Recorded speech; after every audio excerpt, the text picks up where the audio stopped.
Welcome to the Slop Farm. Enjoy the video.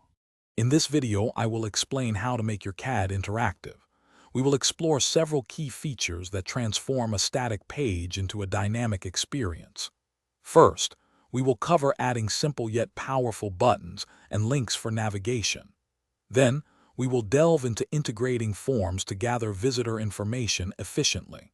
Finally, we will discuss embedding various types of content to enrich your site's functionality and visual appeal. Get ready to boost your CAD's engagement.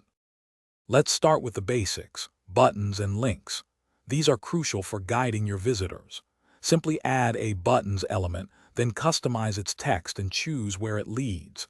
You can link to another website, an email address, or even a phone number for direct contact.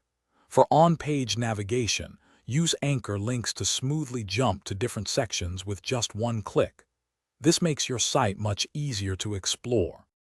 Next, let's talk about forms, a powerful way to interact with your audience.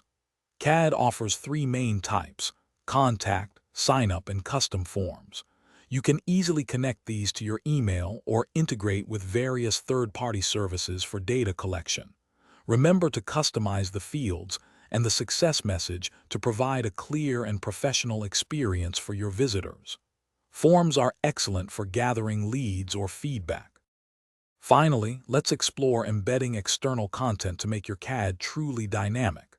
The embed element is incredibly versatile.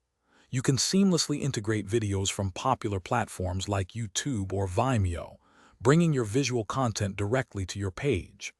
Additionally, embed social media feeds, audio players, or even custom HTML, CSS, and JavaScript for advanced functionalities. This allows for endless possibilities to enhance your site. Thanks for watching. Consider subscribing if we helped you today.